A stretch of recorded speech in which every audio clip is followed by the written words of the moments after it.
ഓം ശ്രീ സായിറാം. അധ്യായം 3. സച്ചരിതത്തിന് അനുമതി. ശ്രീ മഹാഗണപതിക്ക് വന്ദനം. സരസ്വതീ ദേവിക്കും ശ്രീ ഗുരു മഹാരാജനും പരദേവതയ്ക്കും ശ്രീ സീതാരാമചന്ദ്രനും വന്ദനം. പരമ്പൊരുളാം സദ്ഗുരു ശ്രീ സായീശ്വരൻ്റെ തൃപ്പാദങ്ങളിൽ പ്രേമഭക്തിപൂർവ്വം അടിയൻ്റെ പ്രണാമം. സായി ചരിതം എഴുതാനുള്ള പൂർണ്ണാനുമതി നൽകിക്കൊണ്ട് ബാബ അരുളി. എൻ്റെ വാക്കുകളിൽ പൂർണ്ണ വിശ്വാസം ഉറപ്പിക്കൂ. നേരിയ ആശങ്ക പോലും വേണ്ടതില്ല. തെല്ലും ഭയക്കാതെ നിന്റെ ജോലി ആരംഭിക്കുക. എൻ്റെ ലീലകൾ എഴുതപ്പെട്ടാൽ അജ്ഞാനം കൊണ്ട് ചെയ്ത പാപമെല്ലാം അകലും. എൻ്റെ കഥകൾ ഭയഭക്തിയോടെ കേൾക്കുന്നവരുടെ ലൗകികമായ ദുരിത ദുഃഖങ്ങൾ അകലും. ആ കഥകൾ കേട്ട് കേട്ട് അവരുടെ മനസ്സിൽ പ്രേമഭക്തിയുടെ തിരമാലകൾ അലയടിച്ചുയരും. ആ സാഗരത്തിൽ നിന്നും ജ്ഞാനമാകുന്ന രത്നങ്ങൾ ഒരുവന് ലഭിക്കും.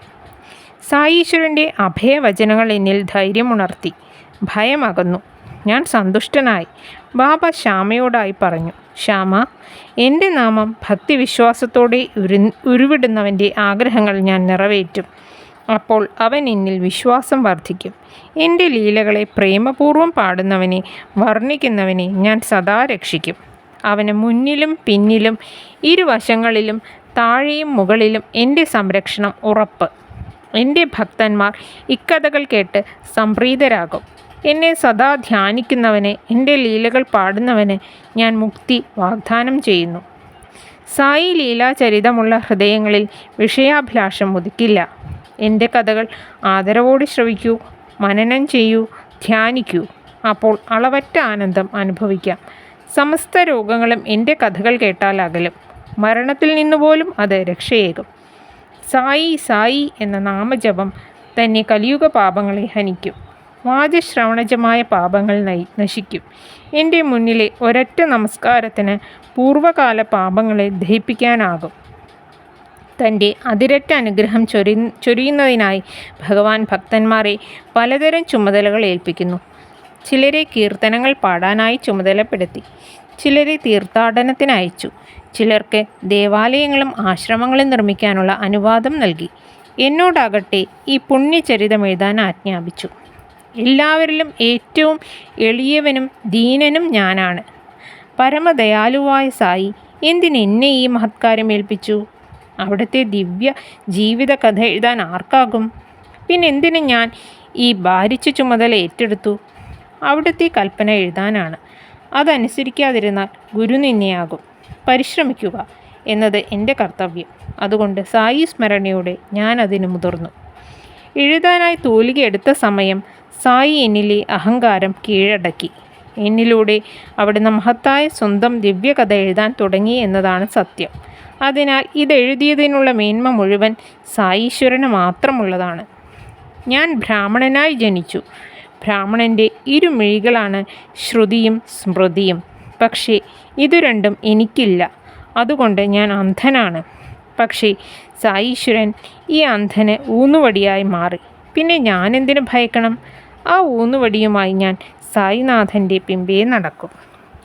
പ്രഭോ, ഈശ്വരകൃപയാൽ മുടന്തൻ മല കയറും, മൂകൻ വാഗ്മിയാകും. അവിടുത്തെ തൃപ്പാദദാസനായി എന്നെ കൈവെടിയരുതേ.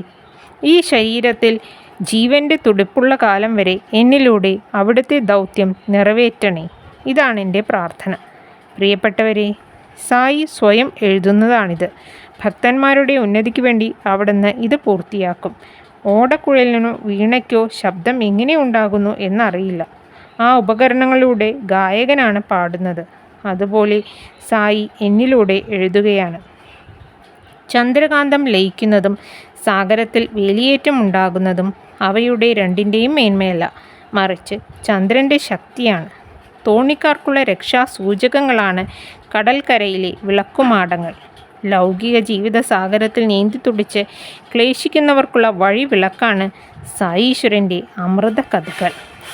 ഈ അമൃത ലീലകൾ സംസാരസാഗരം കടക്കാനുള്ള ലളിതവും സുരക്ഷിതവുമായ വഴിയാണ്. സായി കഥാമൃതം നുകർന്നാൽ സകല സംശയങ്ങളും ദൂരീകരിക്കപ്പെടും. ശുദ്ധജ്ഞാനം ഉദിക്കും. അഹങ്കാരം നശിക്കും. മുക്തി കരഗതമാകും.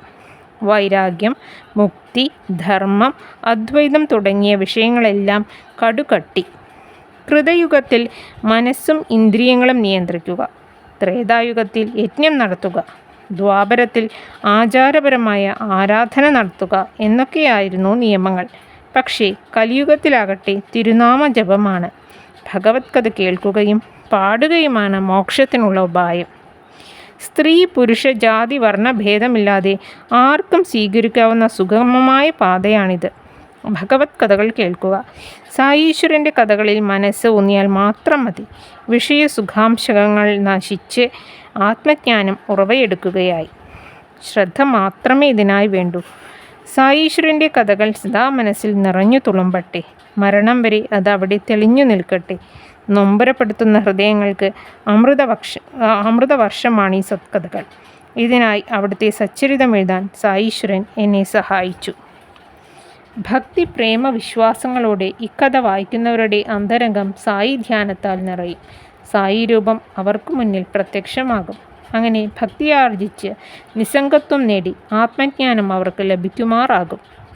പശുവിൻ്റെ അകിട് പാൽ നിറഞ്ഞിരിക്കുകയാണെങ്കിലും കിടാവിൻ്റെ സാമീപ്യമില്ലാതെ അവൾ പാൽ ചുരത്തില്ല. പിഞ്ചു കുഞ്ഞിൻ്റെ വിശപ്പ് ആരും പറയാതെ തന്നെ അമ്മ മനസ്സിലാക്കും. ചോദിക്കാതെ തന്നെ അവൾ പാലൂട്ടും. കുഞ്ഞുപോലും അമ്മയുടെ വേവലാതി അറിയുന്നില്ല. കുഞ്ഞിനെ ഉടുത്തൊരുക്കി ആഭരണാദികൾ കൊണ്ട് അലങ്കരിക്കുമ്പോൾ അമ്മ എത്ര ആഹ്ലാദവതിയാകുമെന്നോ. പക്ഷേ കുഞ്ഞോ ഇതൊന്നും അറിയുന്നില്ല, ഗൗനിക്കുന്നില്ല. മാതൃസ്നേഹം അനുപമം, നിർമ്മലം, അദ്വിതീയം. അമ്മയുടെ ഈ സ്നേഹവാത്സല്യങ്ങൾ തന്നെയാണ് സായീശ്വരന് ഭക്തന്മാരോടുള്ളത്.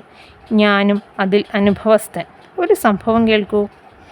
1916 ഞാൻ റിട്ടയർ ചെയ്തു. പെൻഷൻ തുക കൊണ്ട് കുടുംബം പോറ്റുക അസാധ്യമായി. അക്കൊല്ലം ഗുരുപൂർണിമയ്ക്ക് ഞാനും ഷിർദിയിലെത്തി. സായി സന്നിധിയിൽ അനാച്ചിൻ ചാനിക്കർ എൻ്റെ പ്രശ്നം ബാബയോട് ഉള്ളുചുട്ട് പ്രാർത്ഥനയോട് ഉണർത്തിച്ചു. സ്വാമി, അവനിൽ കനിയണേ. പെൻഷൻ കൊണ്ട് അവന് കുടുംബം പോറ്റാനാവുന്നില്ല. വലിയ കുടുംബമാണ്. എന്തെങ്കിലും ഒരു ജോലി കൊടുത്ത് ക്ലേശങ്ങൾ അകറ്റണേ, സങ്കടം തീർക്കണേ.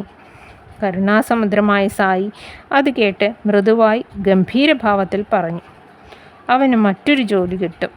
ഇപ്പോഴവൻ എന്നെ സേവിക്കട്ടെ. അവന് അതിലൂടെ ആനന്ദം ലഭിക്കും. അവൻ ആഹാരം എന്നും നിറപാത്രമായിരിക്കും. അതൊരിക്കലും ഒഴിയില്ല. അവൻ എന്നിൽ പൂർണ്ണമായും ശരണാഗതി അടിഞ്ഞാൽ, എൻ്റെ തണലിൽ അവൻ അഭയം തേടിയാൽ ഉറപ്പ് അവൻ്റെ ദുരിതങ്ങൾ ഒടുങ്ങും. അധർമ്മികളെ ഒഴിവാക്കുക.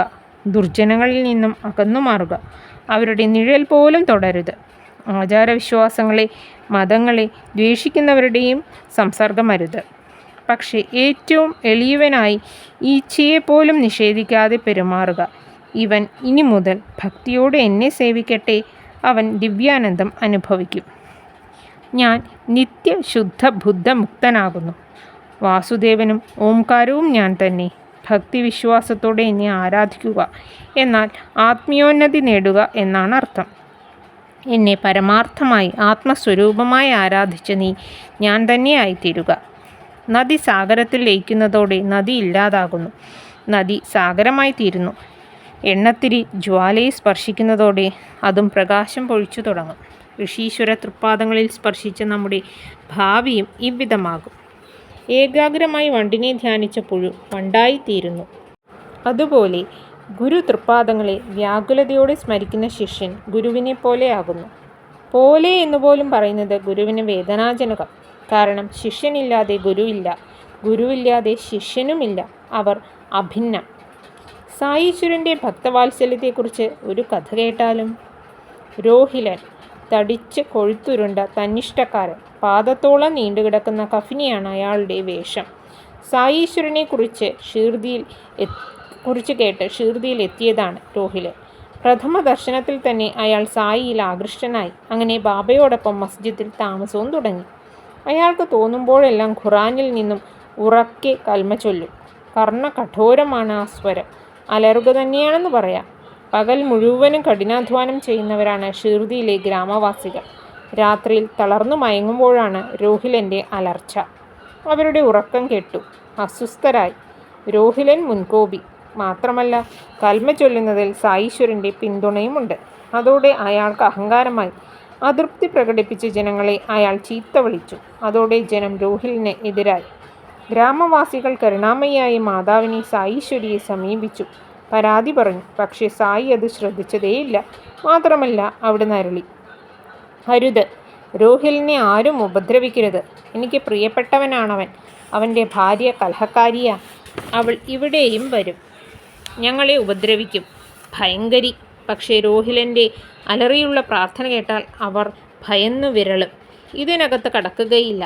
അതുകൊണ്ടാണ് ഞങ്ങൾ ഇവിടെ സമാധാനമായി കഴിയുന്നത്. കുറച്ചു കഴിയുമ്പോൾ അവൻ ക്ഷീണിക്കും. ശബ്ദം തനിയേ നിങ്ങൾക്ക് സ്വസ്ഥതയും ഉണ്ടാകും. അതോടെ ഗ്രാമവാസികൾ മൗനികളായി. ഇനി എന്തു പറയാൻ? സായീശ്വരന് വിഷമമില്ലെങ്കിൽ പിന്നെ ഞങ്ങൾക്കെന്ത് പരാതി? അവർ പിന്തിരിഞ്ഞു. ബാബയുടെ വാക്കുകൾ രോഹിലിന് അതിയായ പ്രോത്സാഹനമായി മാറി. അയാൾ അത്യുത്സാഹത്തോടെ തൻ്റെ പതിവ് തുടർന്നു. തൊണ്ട പൊട്ടിത്തകരും വിധത്തിൽ അവൻ ഉറക്കെ പ്രാർത്ഥന അലറിച്ചൊല്ലി. ഗ്രാമീണരുടെ കാമ്പില്ലാത്ത പരാതിയേക്കാൾ രോഹിലിൻ്റെ ഈശ്വരസ്തുതി ബാബ അംഗീകരിക്കുകയായിരുന്നു. ഭാവമാണ് ഈശ്വരന് പ്രധാനം. ഇനി രോഹിലിൻ്റെ ശരിയായ അവസ്ഥ എന്താണ്? രോഹിലൻ സാധു, കഷ്ടിച്ച് ഉപജീവനം നടത്തിക്കൊണ്ടു പോകുന്നയാൾ, അവിവാഹിതൻ. അങ്ങനെയുള്ള രോഹിലൻ്റെ ഭാര്യ എങ്ങനെ അവനെ ഉപദ്രവിക്കാനാണ്? ഏതുവിധ ആരാധനയും അത് ഭക്തിപൂർവമെങ്കിൽ തനിക്ക് സ്വീകാര്യമെന്ന് പഠിപ്പിക്കുകയായിരുന്നു ബാബ. ദുശ്ചിന്തകളെയും ദുർവികാരങ്ങളെയുമാണ് ബാബ ഭാര്യ എന്ന പദം കൊണ്ട് സൂചിപ്പിച്ചത്. ഈശ്വരനാമം കേൾക്കുമ്പോൾ അവ അകലുമല്ലോ. ഒരിക്കൽ മധ്യാഹ്ന ആരതി കഴിഞ്ഞ സമയം ഭക്തന്മാർ പിരിയാൻ തുടങ്ങുന്ന വേളയിൽ സായീശ്വരൻ അരുളി, ഒരു കാര്യം സദാ ഓർമ്മിക്കുക. നിങ്ങൾ എവിടെയായാലും എന്തു ചെയ്താലും അതെല്ലാം ഞാൻ അറിയുന്നുണ്ട്. ഞാൻ നിങ്ങളുടെ ഹൃദയവാസിയാണ്.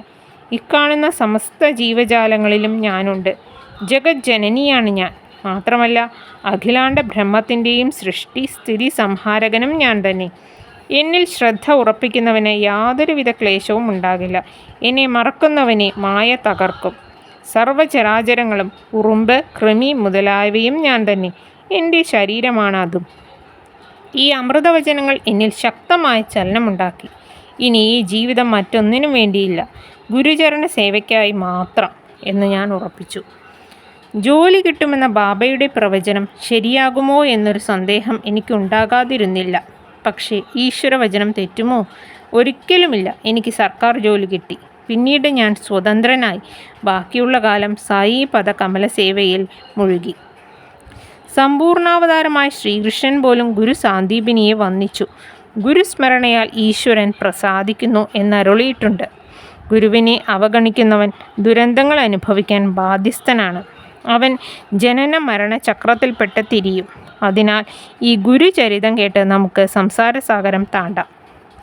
ഞാൻ ഒരിക്കൽ കൂടി വായനക്കാരോട് അപേക്ഷിക്കുകയാണ്.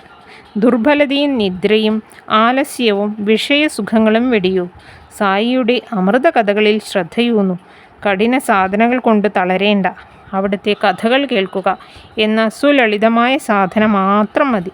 അജ്ഞാനം നശിക്കും, മോഹമകലും, ശാന്തി കൈവരും. പിശുക്കൻ എവിടെയായാലും അവൻ്റെ മനം ഒളിപ്പിച്ചു വച്ചിരിക്കുന്ന പണത്തിൽ തന്നെ. അതുപോലെ സായീശ്വരൻ്റെ അമൃത കഥകളിൽ മനസ്സുറപ്പിക്കൂ. പ്രിയ സജ്ജനങ്ങളെ, സായീശ്വരൻ ആദ്യമായി ഷിർദിയിൽ വന്ന കാര്യം അടുത്ത അധ്യായത്തിൽ നമുക്ക് വായിക്കാം. 3-ാം അധ്യായം സമാപ്തം. ഓം അസഹായ സഹായായ നമഃ.